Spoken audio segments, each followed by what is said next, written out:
across the 25.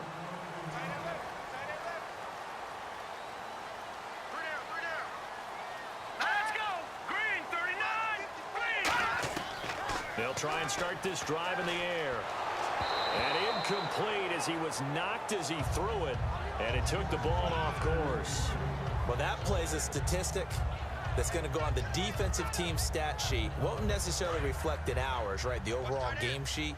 But you and I know that they keep count on pressures, hits on quarterbacks, all those things, hoping to increase that throughout the game. And here we are in the fourth quarter, and they got a big one. Yeah, it's such a close game, a very big one. It'll be a pickup of 5, and that leaves them with 5 more. 3rd and 5 now.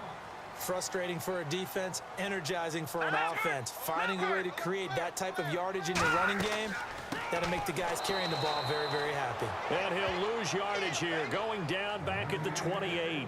Here's Shane Leckler now, as he's on to punt for the 4th time tonight.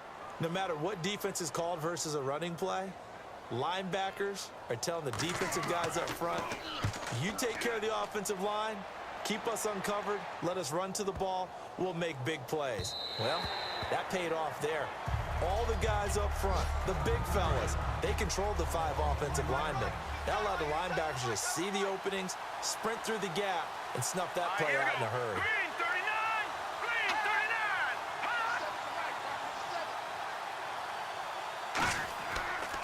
And he'll give it here to his running back. And nothing doing. He's immediately taken down at the line of scrimmage. That's going to go as a loss of a yard, and it'll be 2nd down. The 4th quarter here, they've got the lead. They want to keep it on the ground. That's what they're doing. Smart football. Keep the clock grinding. Keep it going. But you got to figure now, they're going to see more people stacked up at the line of scrimmage as they try and bleed it out. Give them 11 yards that time and a new set of downs. And a nice pitch and catch to pick up the reception against man coverage. Both of them read how much yardage they needed, figured what they had to do, and were able to beat the man coverage for the completion. And they'll get it up just short of the 45 at the 44. And a new set of downs here after picking up the first on the ground. Absolutely love the run right there. This guy's known for his quickness, but also for his speed, and he's able to get to the... Blitz coming, and down he goes.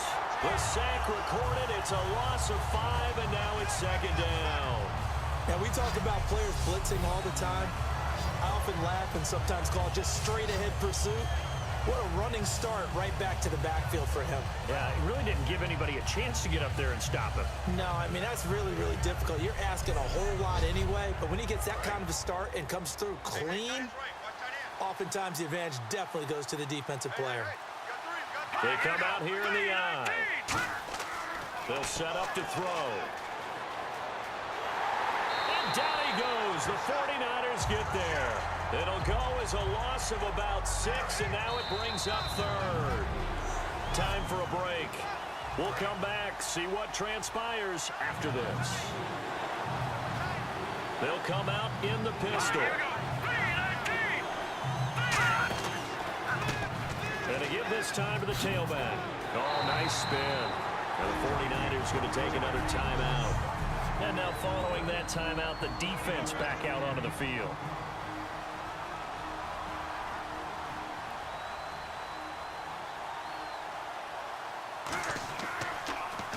He gets this one away, and boy, it's another boomer. And that'll hit at the 5 and go into the end zone for a touchback. And San Francisco gets set to go here. And they're coming off a 3-and-out, my friend. I think they've got to look at that play sheet and go to a spot that they haven't gone before. Time to shake things up a little bit to try and get this offense moving. Okay, so how do you do that? How do you shake things up?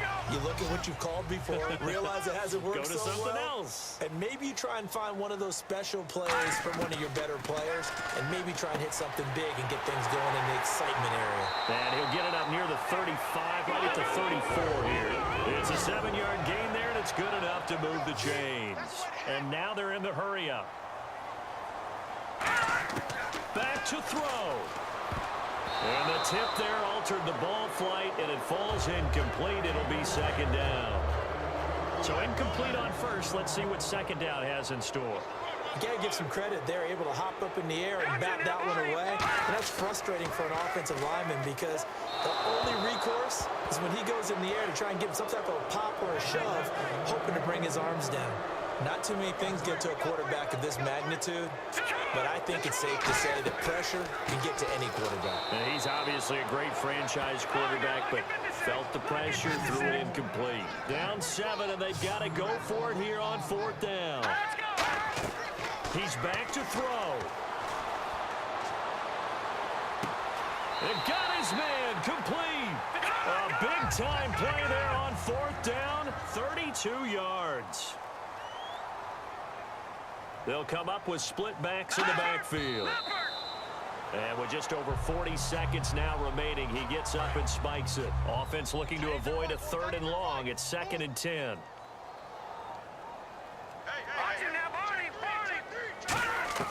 He'll look to throw. He's going to flip one out here to his running back. And brought down, but not before they're inside the 25. They pick up 12 on the play there, and they move the chains. And quickly, they get to the line. And 26 seconds now as the spike comes in.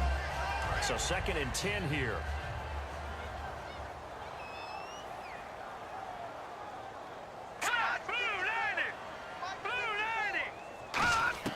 Back to throw.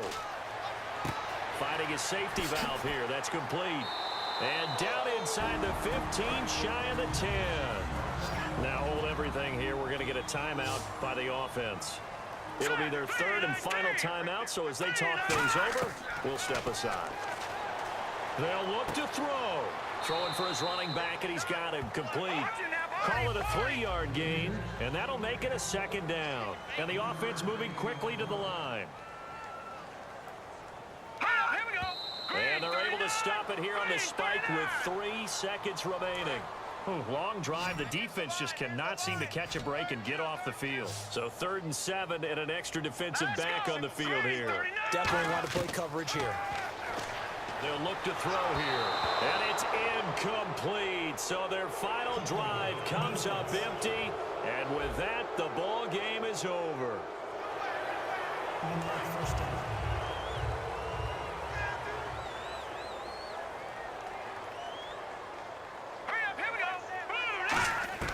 One final shot. They'll look to throw. That's caught at the 1. And across the chalk into the end zone. It's a 49er touchdown. Pierre Garçon finding the end zone on the game's final play.